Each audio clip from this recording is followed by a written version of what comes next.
Hello, everybody. Welcome back to AP World History with Mr. Ancharski. This is Chapter 6 of Unit 2.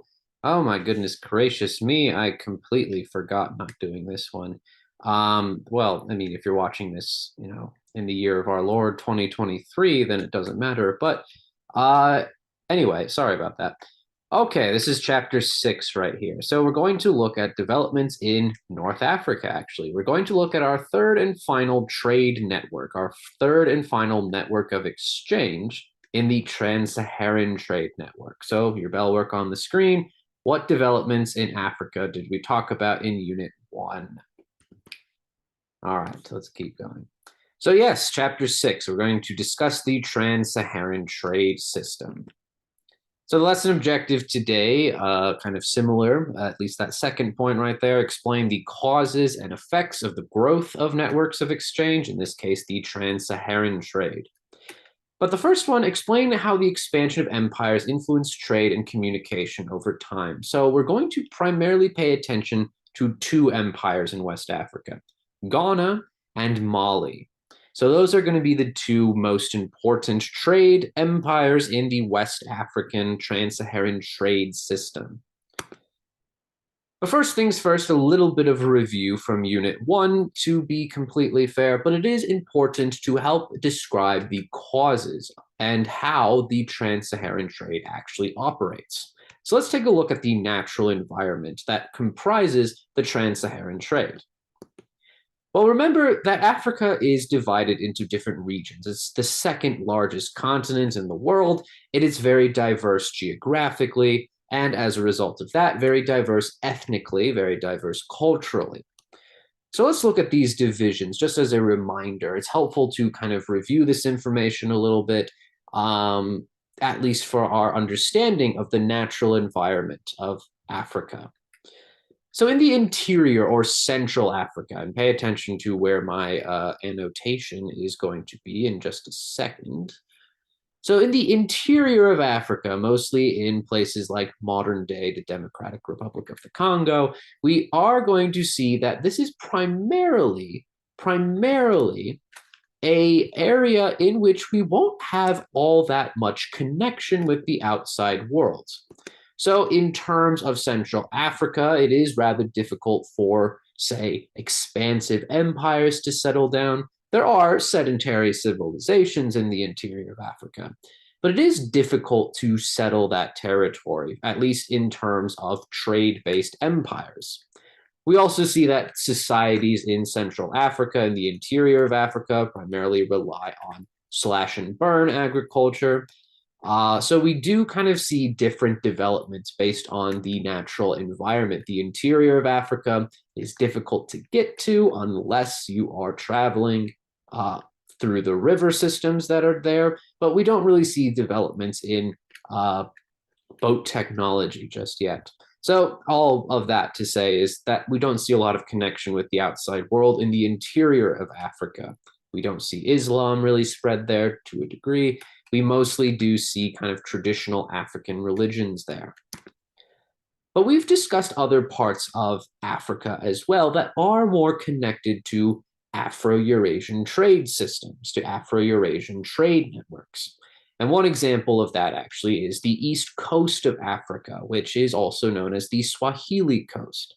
So the Swahili coast we know is going to be connected to the Indian Ocean trade system. It's also to a degree connected to the Trans-Saharan trade system, at least kind of these connections with the Arabian Peninsula. But we're primarily going to focus today on two other regions of Africa. We'll kind of review the Saharan Desert a little bit, just a wee bit. And remember that the Saharan Desert is an area that is going to have a mixture of sedentary and nomadic societies. Remember, we do have nomadic Berber groups. They are going to be the ones, much like in Central Asia, who will largely conduct this trans-Saharan trade. So there's a similarity answering that unit objective between the trans-Saharan trade and the Silk Road. Both of these networks of exchange, overland networks of exchange, primarily revolve around the inclusion of nomadic groups. But remember, there is sedentary civilizations in North Africa. We talked about the Almoravids and the Almohads in North Africa and modern day Morocco. But we're going to kind of focus primarily on this region just below the Saharan Desert, known as the Sahel. It's also known as the Sudan. Sometimes it's referred to as the Savannah. So this kind of area, and if you can look at my mouse right here, is primarily going to be in West Africa. So this is a region that kind of is on the border between these dense forests in the interior of Africa, but also kind of not exactly this dry, or I don't want to say terrible, but very dry environment in North Africa, the Saharan Desert. And primarily, we are going to see that trade-based kingdoms will form in this region of West Africa. And we're going to primarily look at Ghana and Mali today, but I did mention in Unit 1 the Hausa kingdoms. But let's take a look more, a little bit more detailed at the Saharan trade system, how it exactly it operated and who was involved. Well, we do see that kind of at the end of the Saharan trade system in the West African regions of, well, the West African regions of Africa. No, in West Africa, we are going to see that trade is going to lead to the development of cities. But how do these cities even come into being in the first place? Well, we do see that societies in Africa, in West and North Africa, are going to adapt to their natural environment by trying to secure water resources. So the fact that these cities have water systems, that's going to allow them to exist in the first place. And two of the most prominent city-states in West Africa that are involved in this trans-Saharan trade are the cities of Timbuktu and Janneh, both of them in West Africa. But these cities, much like other cities in the in the sub-Saharan West Africa environment, are going to largely form along the Niger River. That's in modern-day Nigeria, after the country. But we see that these cities are going to try and secure their water resources primarily through adapting to their natural environment by securing their water resources through things like canals, digging water kind of systems to bring water from rivers into cities. Irrigation, of course, assists in agricultural production. But we also see that within cities, we have reservoirs, we have cisterns, which essentially are the same thing, that collect water, rainwater especially.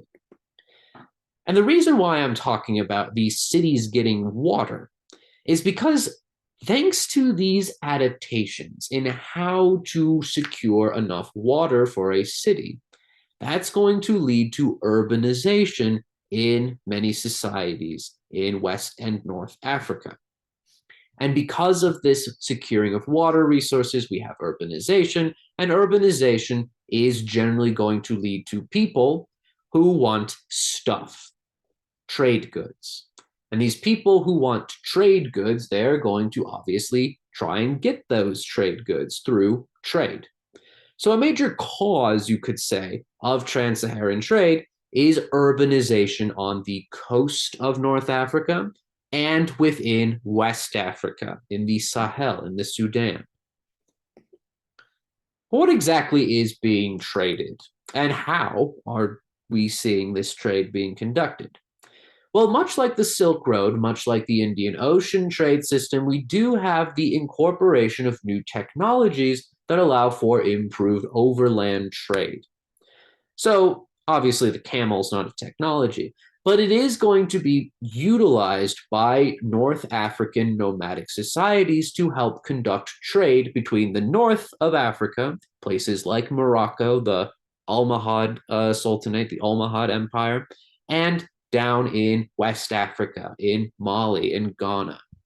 So camels are going to be introduced into North Africa thanks to Islamic merchants, and that's going to kind of be something that will allow for trade to go below the Saharan Desert. Camels are water, they don't need a lot of water per se. It's a myth that their water is stored in their humps, but needless to say, they don't need a lot of water. So we do have the use of camels to assist in overland trade.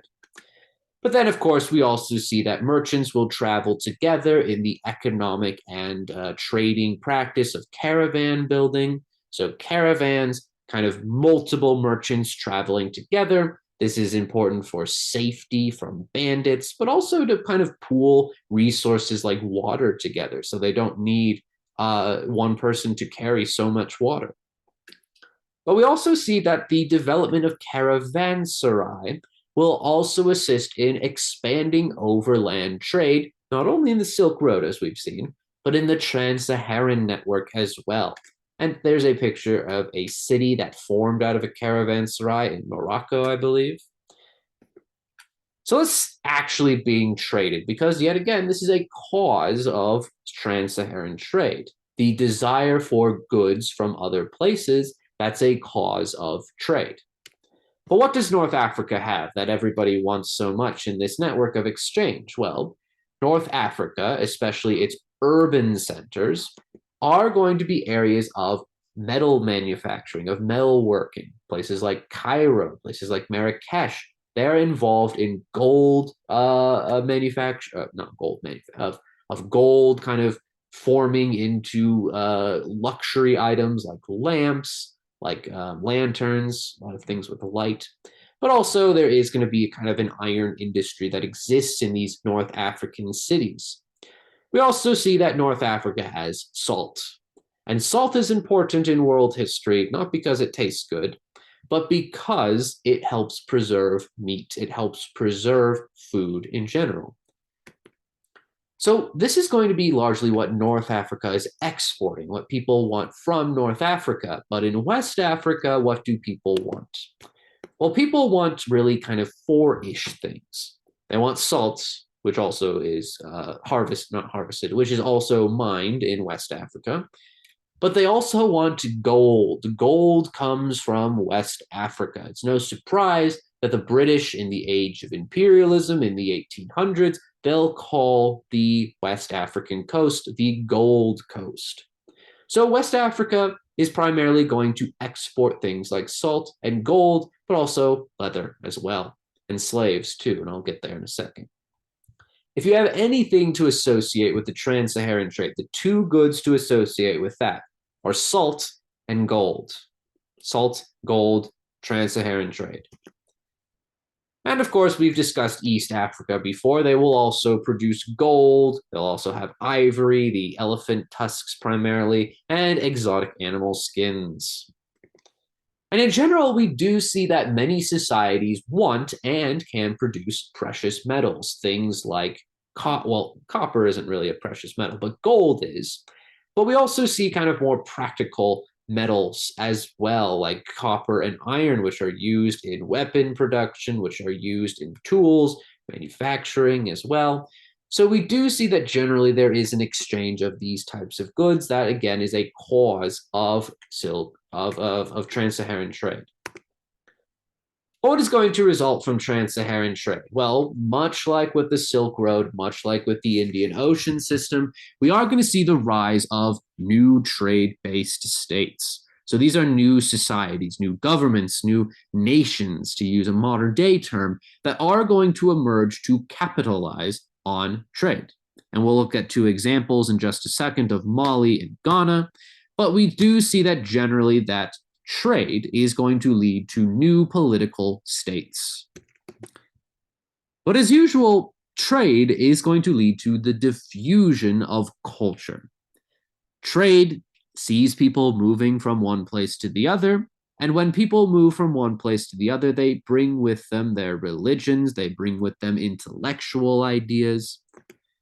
And one of the biggest religious ideas that is going to be introduced into West Africa, thanks to trans-Saharan trade, is going to be Islam. Islamic merchants are going to be the ones who primarily dominate this Saharan stretch of the trans-Saharan trade. So Berbers, they're going to be Muslims, and they're bringing with them not only their trade goods like metal and salt, but also religion. Islam will spread thanks to merchants, but also Sufis, these Islamic missionaries.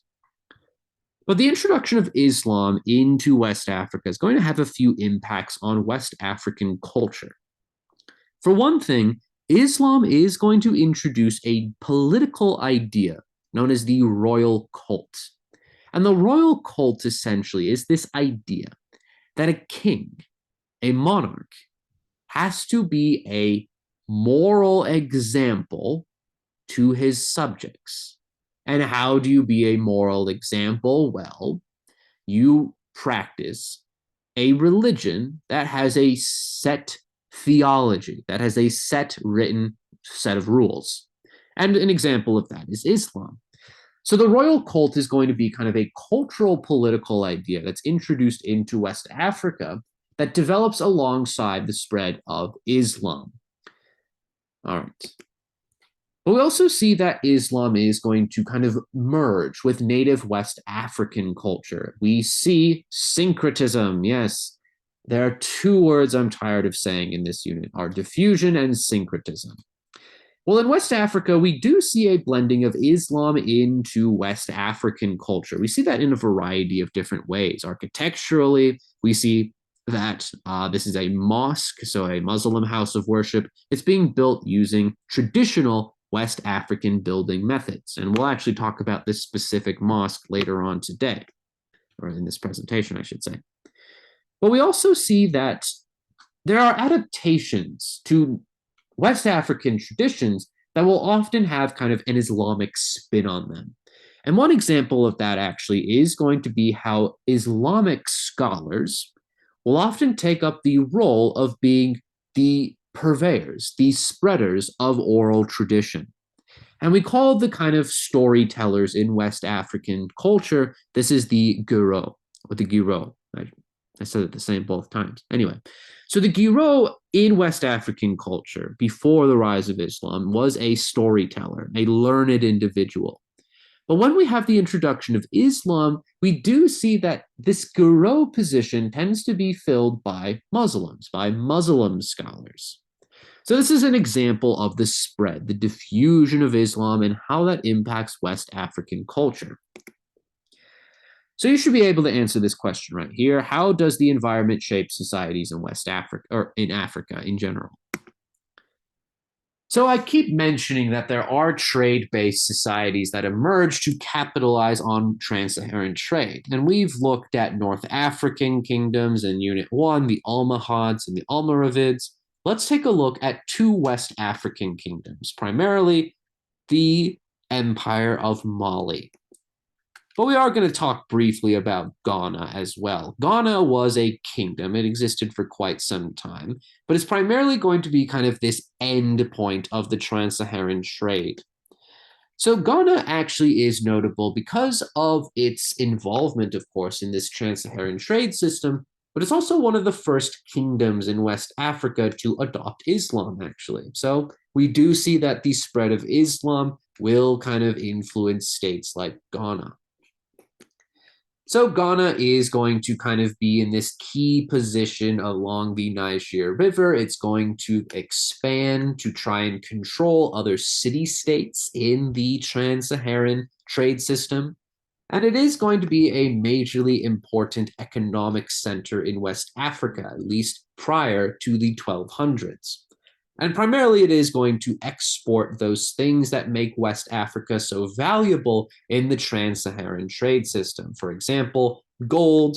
That's what this map actually shows. These are gold mines in West Africa, gold mining regions. There's also the production of salt, the mining of salt. And of course, we also see the exchange of slaves as well. Slavery is something that exists in West Africa. And slaves, as a result of that, are also traded as goods, quote unquote, along this trans-Saharan network. Although, as we'll see in Unit 4, this system of slavery isn't exactly how we would understand it today. Slaves are not viewed as property in this society. Slaves oftentimes have some moral, or they have political, or they have social and economic rights. They can purchase their freedom, and they're often treated kind of like extended family. So kind of like, oh, you're a cousin. You're not literally a cousin, but you're treated like you're a member of the household, of the family. Ghana is going to be rather short-lived for our time period. I mean, 900 years is respectable, but it is going to kind of decline thanks to the rise of North African societies like the Almoravid Empire. And out of the ruins of Ghana, on the example of Ghana, more accurately, we are going to see the rise of one of the most prominent empires in West Africa, and arguably one of the most wealthiest societies in human history form in the empire of Mali. So Mali is going to be a very large Islamic empire. It's arguably one of the largest in West Africa, and it is going to build upon the precedent set by the Empire of Ghana, the Kingdom of Ghana. And much like Ghana, Mali is going to secure its political power through taking over key centers of economic trade, I should say. For example, Mali is going to take over key gold fields across West Africa. They will invade and take over the city of Timbuktu and Janneh, as we'll talk about in a second. And you wouldn't need to know this stuff that I'm about to say about the government of Mali, but it's an interesting system that does exist. And this is more so background for, say, if you were writing an LEQ or a DBQ, any outside evidence about societies in West Africa. So the government of the Mali Empire, I'm not going to pretend to want to pronounce that, but it is going to be a decentralized system. It has kind of an unwritten constitution, and that is what the unwritten constitution is, this name right here. It is a decentralized system of government. There is a king. He's called a Mansa, an Islamic king in West Africa. There's also kind of this attempt to settle clan distinctions, clan disputes by having a great assembly, the Gabra, which is going to be made up of representatives of different clans across Mali's empire. But all of this is going to provide a relatively stable political scene for extreme amount of wealth. So what is Mali going to be engaged with? Well, Mali, much like Ghana, is also trading gold and salt and slaves. They're getting slaves through warfare, and that's kind of another motivation for expansion of their empire. So all of this is going to make Mali an extremely wealthy civilization. We do see that Mali is exporting things, especially gold and salts, but also human beings and slavery. And there are kind of key important centers that Mali will eventually take over and use as the kind of economic centers of their empire. One such city is the city of Janneh. And in these cities that have such a massive connection with this Trans-Saharan Trade Network, we see the flowing in of wealth. And when wealth generally comes to a civilization, as we've been seeing, we do see that governments, that states, can build fancy things to demonstrate their economic power. And one example of this is the Great Mosque of Janneh. And you can see that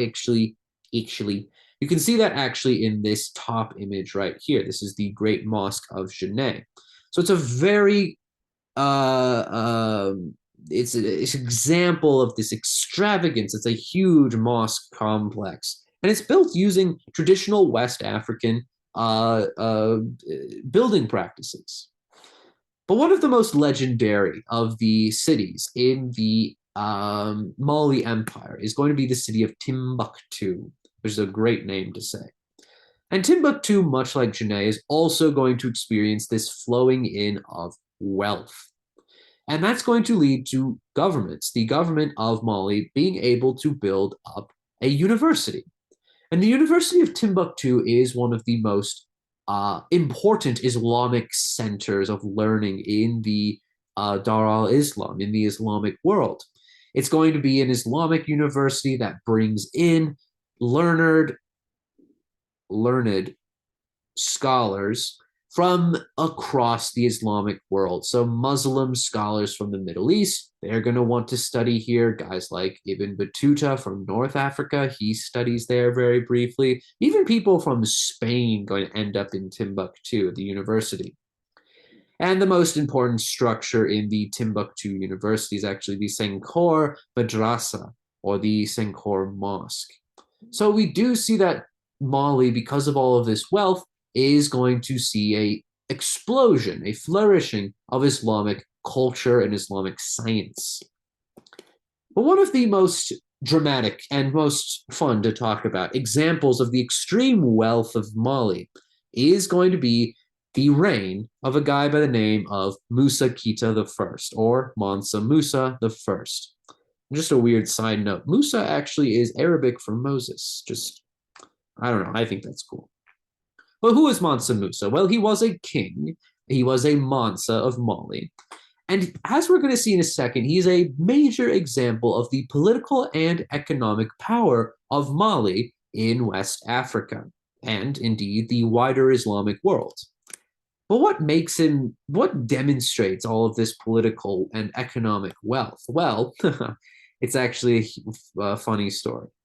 So in 1324, Musa, being a good Muslim, is going to do his Islamic duty and go to the city of Mecca on Hajj, or pilgrimage. And the Hajj to Mecca is going to be a chance, an opportunity for Musa to show off his wealth. And he does that in having this huge caravan that has thousands of slaves, of soldiers, of people carrying gold. And essentially, Musa goes with his entourage, his followers, across North Africa. And along the way, he is going to be very generous, very charitable.